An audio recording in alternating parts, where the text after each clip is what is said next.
a pilot with RyanAir, and we are absolutely furious at his comments yesterday about what he perceives that we do. We cannot describe our anger. It's oh my God, it's made us so livid about it.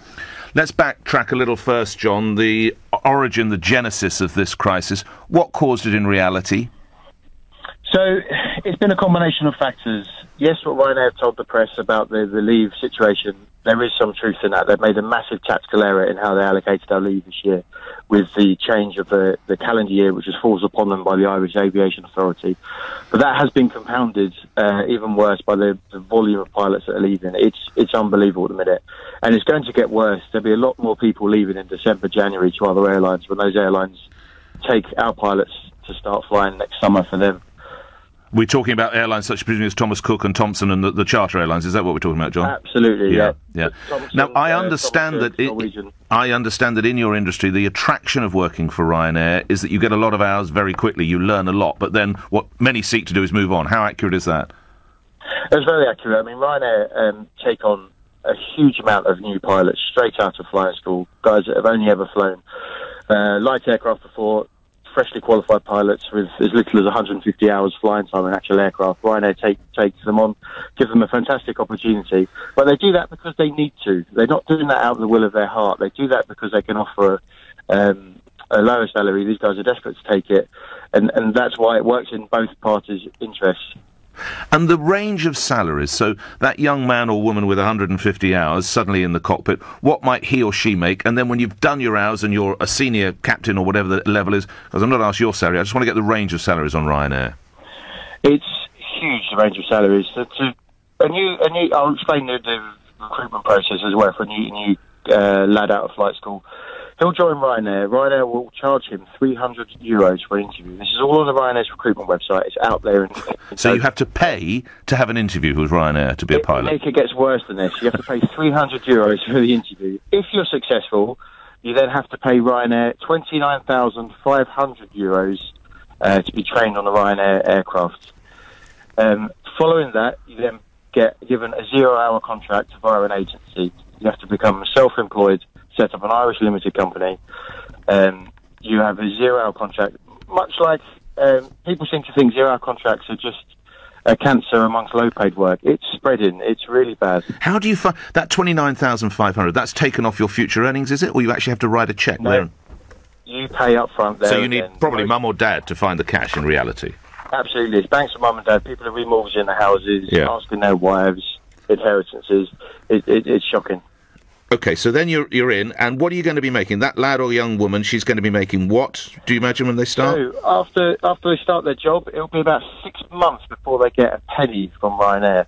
They have to go through their training, all at their own cost, no salary during training. They have to accommodate themselves. You're either trained in East Midlands or Amsterdam. You have to find your own accommodation, halls, food, etc.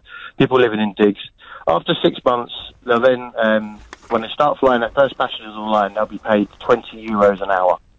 €20. So typically, what are you going to make a month or a week or a year? What would you? That first co-pilot will, in his first few months on the line, will be making about €1,500 a month. 1,500. It will then go up as your career progresses, but this is the problem. This is the anger that pilots are having now. What's the ceiling for a RyanAir pilot, roughly? It's the RyanAir body of pilots and cabin crew are coming together as a momentum building like we've never ever seen before, via Facebook and social media, which Michael O'Leary has never had to deal with before. He's always been able to divide and conquer all the networks around Europe. But now we've come together, and there's meetings across every UK base last night amongst pilots. Some were lucky enough to be attended by BALPA to offer not British Airline Pilots Association. Just to remind the listeners, That's right. Not to unionise us at all, not in any way. We don't want that message to get to the company, but it was... What do you want? Advice and guidance. We'd like respect, we'd like legitimate contracts. We don't want to be contractors on 0-hour contracts. We don't want to have to pay for our hotels down route when they send us down routes. Sorry, you have to pay for your own hotels? Yeah. And then you charge them back on expenses? Yeah, which we charge back expenses. The company doesn't pay the expenses. We're told to put them onto our tax bill, so we don't pay tax on that loss of earnings. So in effect, governments around Europe are funding Ryanair via this scheme of employment that he does. And is it right you have to pay, I've read that pilots, and all staff actually, you buy your own water and you don't even get like a staff discount for water on board a Ryanair flight? Right. Absolutely. In the UK, you can't take any liquids through security. We have to take extra bottles through security and fill them up in our crew rooms. If he makes us work an extra 2 flights and we haven't taken water or food for it, well, that's our problem. So we don't get any food, no water, no coffee, nothing at all. Typically, I would imagine then, John, pilots leave within a couple of... They get their hours and then they're off to Virgin or BA or wherever the heck they can get. They're leaving quicker than that at the minute, and this is his problem. I mean, from various type rating courses, type rank stories is the training we do. From courses, people are leaving, up to, in the first 12 months, people are leaving to other airlines now, and this is causing him a real problem. Obviously, Mr. O'Leary is not here, but he would accuse pilots, so that's you, John, of being precious about themselves, full of their own self-importance. I would challenge any pilot to explain how this is either a difficult job or how anyone, by law, cannot fly more than 18 hours a week could possibly be suffering from fatigue. Oh, this is the nub of the issue for us yesterday, these comments. This 18-hour-a-week comment, he is merely dividing the legal amount of hours we can operate a year, divided by 52 weeks. We don't just do the legal amount of hours flying. That's not including turnarounds, including the time pre-flight, which he gives us 45 minutes unpaid, I might add, before the flight, where we have to plan, check the maps, the routes, the weather, etc.